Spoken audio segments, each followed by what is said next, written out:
జై శ్రీరామ్. ఎన్ఎల్పిలో చాలా లేటెస్ట్గా వచ్చినటువంటి ఒక అద్భుతమైనటువంటి టెక్నిక్ మీతో పంచుకుంటున్నాను ఈరోజు. చాలా చాలా పవర్ఫుల్ టెక్నిక్.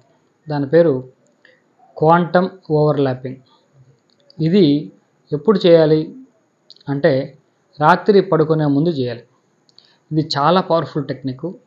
మనకి ఏదైతే మన గోల్స్ ఉన్నాయో మనం దాన్ని సాధించడానికి బ్రహ్మాండంగా ఉపయోగపడే టెక్నిక్ క్వాంటమ్ ఓవర్లాపింగ్. ఇది ఎలా చేయాలి చూద్దాం. శ్రద్ధగా వినండి. అర్థం చేసుకోవడం కూడా కొంచెం కాంప్లెక్స్గా ఉంటుంది. ఇది మనం ముందు పడుకోబోయే ముందు అరగంట ముందు అనేది చాలా చాలా ముఖ్యమైనటువంటి సమయం. మన 24 గంటల్లో ఒక అరగంట చాలా ఇంపార్టెంట్. ఒక హాఫ్ అన్ అవర్ ఏది చెప్పండి అని అడిగితే నేను ఒక ఎన్ఎల్పి ట్రైనర్గా చెప్పేది ఏంటంటే half an hour before bed. నిద్రపోయే ముందు ఉన్న అరగంట ఉంది చూసారా, అది చాలా చాలా ముఖ్యమని చెప్తాను నేను. మీరు 9 గంటలకు పడుకోండి, 8:30 నుంచి 9 వరకు చాలా ముఖ్యం అంటాను నేను. మీరు రాత్రి 12 గంటలకు పడుకోండి, 11:30 నుంచి 12 వరకు చాలా చాలా ముఖ్యం. ఎందుకంటే మనం పడుకోబోయే ముందు ఎటువంటి ఆలోచనలతో మనం పడుకుంటామో ఆ రాత్రి నిద్ర అంతా కూడా ఆ ఆలోచనల చుట్టూ తిరుగుతూ ఉంటాయి. మన సబ్కాన్షియస్ మైండ్ నిద్రపోదు.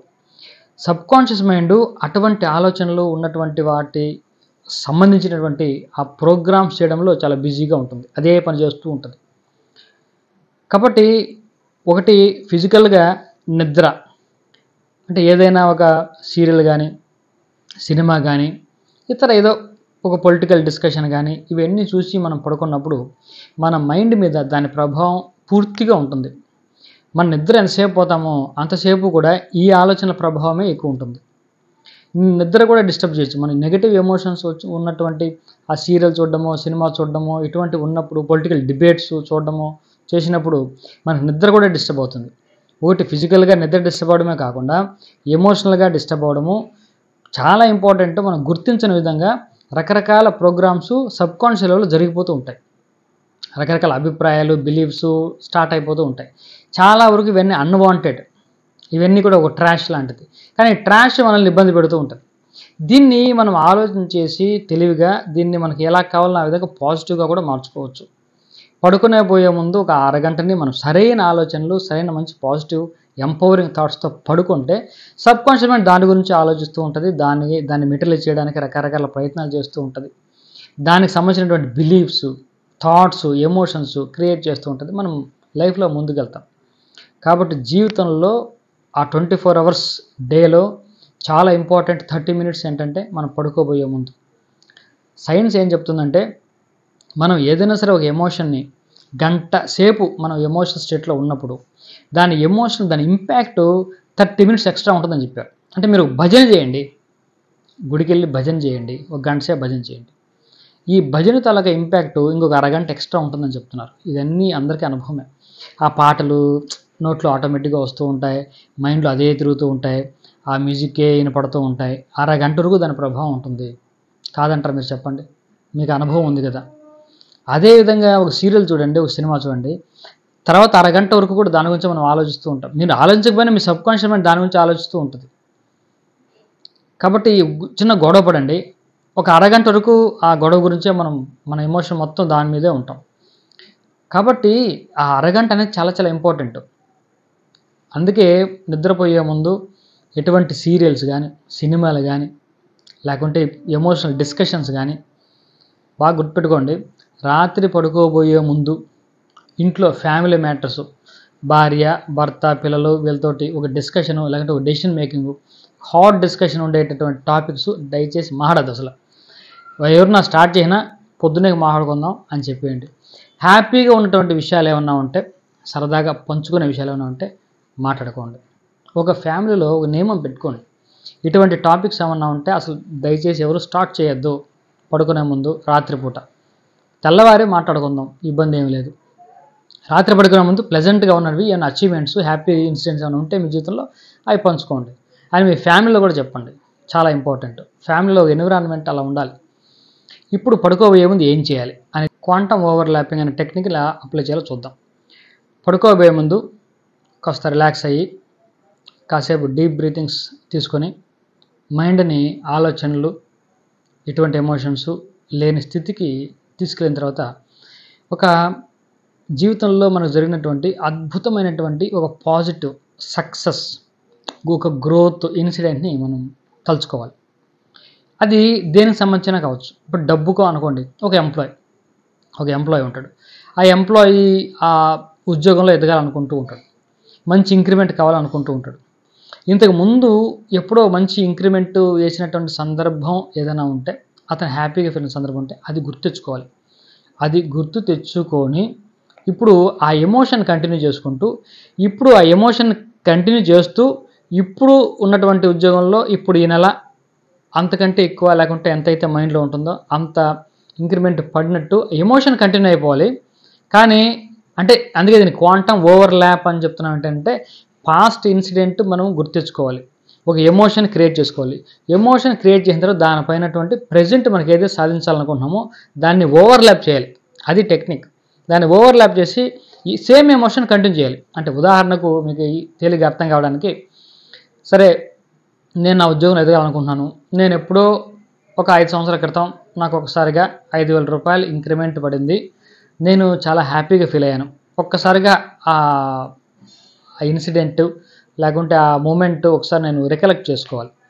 రికలెక్ట్ చేసుకునేటప్పుడు చాలా ముఖ్యమైన విషయం ఏంటంటే, మనము ఇలా కళ్ళు మూసుకొనే కాదు, ఇది కళ్ళు తెరవాలి. అప్పుడు తెరిచి ఈ ఎడమ వైపు పైకి చూసి గుర్తు తెచ్చుకోవాలి, రికలెక్ట్ చేసుకోవాలి. ఇందులో కూడా ఒక ఎన్ఎల్పి ఏంటంటే, మనకు ఐ బాల్ ప్యాటర్న్స్ అని ఒక సైన్స్ ఉంది ఎన్ఎల్పిలో. అంటే మనం సహజంగా కొన్ని విషయాలకి కుడివైపు, కొన్ని విషయాలకు ఎడమవైపు చూస్తాం. రేపు మీరు ఎక్కడికి వెళ్దాం అనుకుంటున్నారు అని మిమ్మల్ని అడిగారు అనుకోండి, మీరు సహజంగా కొంత కుడివైపు చూస్తారు. ఎందుకంటే రేపు అనేది మీ మైండ్లో ఏమీ లేదు, రెడీగా ఆన్సర్ ఏమీ లేదు. అంటే కన్స్ట్రక్ట్ చేయాలి, ఇప్పుడు తయారు చేయాలి ఆన్సర్ని. కాబట్టి కన్స్ట్రక్షన్ అంటే కుడివైపు చూస్తుంది మీ కళ్ళు. ఇప్పుడు నిన్న మీరు ఏం టిఫిన్ చేశారని అడిగామనుకోండి, వెంటనే కొద్దిగా ఎడం వైపు ఇలా పైకి చూస్తుంది అనమాట. పైకి చూస్తే అంటే ఏంటి, మెమొరీ రికలెక్ట్ చేసుకుంటుంది. ఇక్కడ ఎడం వైపు మెమొరీ ఉంటుంది, మనకు మెమొరీలో ఉన్నదాన్ని రికలెక్ట్ చేసుకుంటుంది. అంటే ఉన్న విషయాన్ని ఇట్లా తీసుకునేటప్పుడు మనం ఎడమవైపు చూస్తాం, లేని విషయాన్ని క్రియేట్ చేస్తుంటే మనం కుడివైపు చూస్తాం.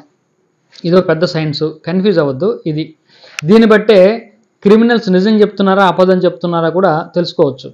దీనికి కొంత ఎక్స్పీరియన్స్ ఉంటే ఈజీగా, అంటే ఫ్రాక్షన్ ఆఫ్ సెకండ్స్ అలా మూవ్ అయిపోతూ ఉంటుంది ఐబాల్స్. దాన్ని బట్టి చెప్పచ్చు. అంటే నువ్వు వాడు దొంగతనం చేసి ఉంటే మీరు అడిగే ప్రశ్నలకి వాడు నిజంగా చెప్తుంటే రికలెక్ట్ చేసుకొని చెప్తే ఎడమవైపు చూడాలి. దీనికి సమాధానం ఏం చెప్తే సరిపోద్దా, ఏం చెప్దామా అని ఆలోచిస్తున్నాడంటే వాడు కుడివైపు చూస్తూ ఉంటాడనమాట. వాడు కుడివైపు చూస్తాడు.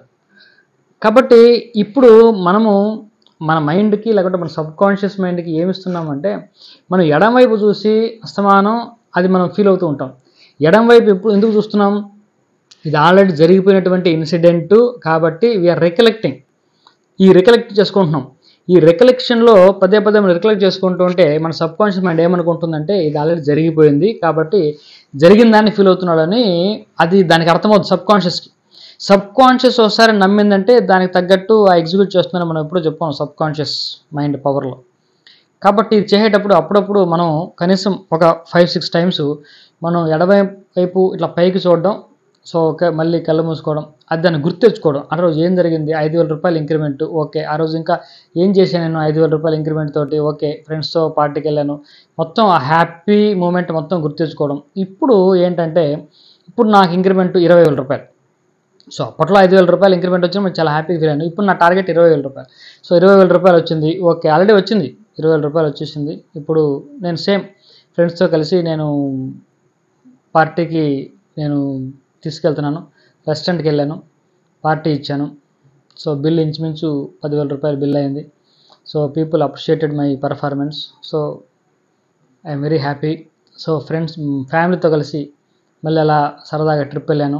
I'm enjoying my success, my boss appreciate. ఇవన్నీ కూడా మనం రికలెక్ట్ చేసుకుంటూ కాసేపు మల్టిపుల్ టైమ్స్ ఎడం వైపు చూస్తూ కళ్ళు మూసుకొని చేస్తూ ఆ ఎమోషన్లోనే ఎంతసేపు వీలైతే అంతసేపు ఉంటూ అలా పడుకోవడం. ఇది క్వాంటమ్ ఓవర్లాప్. చాలా చాలా పవర్ఫుల్ టెక్నిక్. ఎన్ఎల్పిలో ఇంచుమించు మనం 2 టెక్నిక్స్ ఇందులో కంబైన్ చేసాం. సబ్కాన్షియస్కి ఈజీగా కాంటాక్ట్ అవ్వడానికి మనం ఎడం వైపు చూడడం అనేది, ఇది పెద్ద సైన్స్. మీకు షార్ట్ వీడియోలో నేను చెప్పడం కుదరలేదు, కానీ వేరే వీడియోస్ ఉంటాయి చూడండి. ఐబాల్ ప్యాటర్న్ బట్టి మనం ఎన్ని రకాలుగా, ఈవెన్ కుడివైపు కదా, కుడివైపు పైకి, కుడివైపు మధ్యలో, కుడివైపు డౌను, 3 రకాల ఇంటర్ప్రిటేషన్స్ ఉంటాయి. ఎడం వైపు కూడా 3 డైరెక్షన్లు ఉంటాయి. మొత్తం 6 డైరెక్షన్లు, 6టికే ఇంటర్ప్రిటేషన్స్ ఉంటాయి. కాబట్టి ఒకసారి ఇలా చూస్తూ పాత ఎమోషన్, పాత విక్టరీ, సక్సెస్ని తెలుసుకోవడం, ఆ ఎమోషన్ని కంటిన్యూ చేస్తూ ఇప్పుడు అదే జరిగినట్టు ఓవర్లాప్ చేయడం.